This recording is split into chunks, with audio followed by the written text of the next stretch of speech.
Hello, my name is Keeley.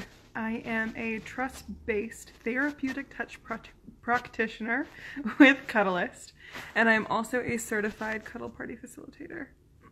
I also run different kinds of workshops in Chicago, empowerment events, etc. So if this is your first video with me, hi, welcome, and it's nice to meet you. I was thinking today after a company call, so to speak, with Cuddlist, with the founders of Cuddlist, etc., about what that means to me. And I noticed a couple of things.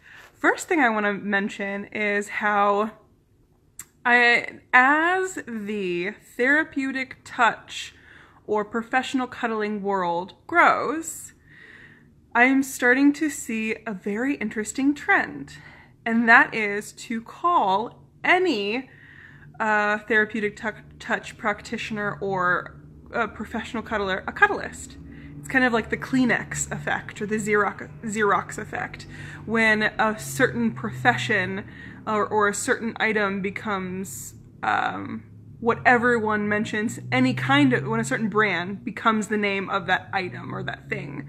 Like Kleenex became the name of all facial tissues, or Xerox became just simply the action, but it was really just that company. So I'm noticing that, and while that's really cool, there are a lot of reasons why that's a huge positive. If people ubiquitously use the term cuddlist to mean professional cuddler or trust-based, that means more searches on Google, and anyone who's at all familiar with marketing knows that's a good thing. More people will come to our company first, Cuddlists first, because that is the name that they associate. That's great. There's some drawbacks too, though. Our brand, Cuddlist specifically, there is a training program. It is smart for all brands to have a measure of quality, right? You want people to, we have a mission statement. We have a level of quality that is required by our practitioners, otherwise they don't get certified. And people who haven't earned that, haven't applied for it, haven't gone through the training, might not be representing our brand in the way that is right for our brand. So that could be a drawback. So that's one thing I've noticed recently, is people just ubiquitously using Cuddlist, which is really fun and exciting, and also has its challenges. Another thing I've noticed is there are a few instances that I've recently become aware of some frustrations with Cuddlist as a brand, people who weren't accepted in Cuddlist, people who denounce the need for any kind of certification to do the kind of therapeutic work that we're doing. And I think that's also, in a certain light, very cool too. It means when you scratch under the surface and when you look a little bit deeper about some of the criticisms, what it really shows you is that Cuddlists do have a high standard of quality. Not anyone can get certified, and not anyone can stay certified and stay on our site if they aren't keeping up to the standards. Cuddlists have been removed from the site. Cuddlists absolutely recently have been found to be not right.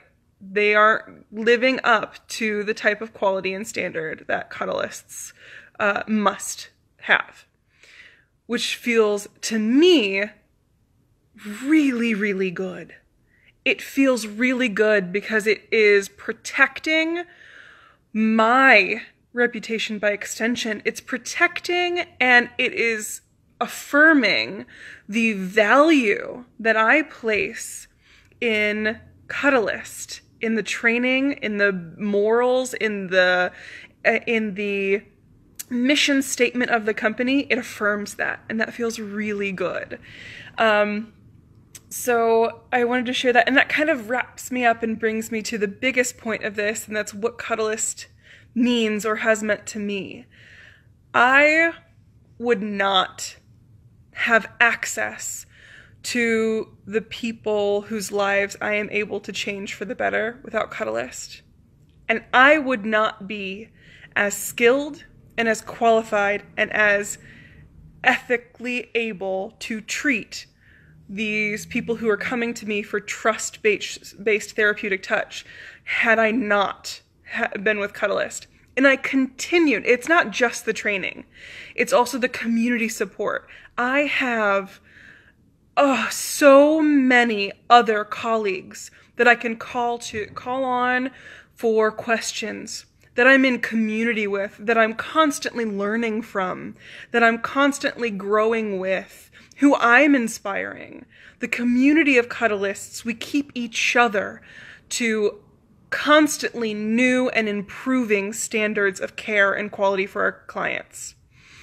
We are providing each other the much needed support to continue to do this work. People who are caregivers often need so much support and community to replenish their reserves of compassion, empathy, self-care in order to continue to do the work that is so important, so impactful, but also very draining and taxing.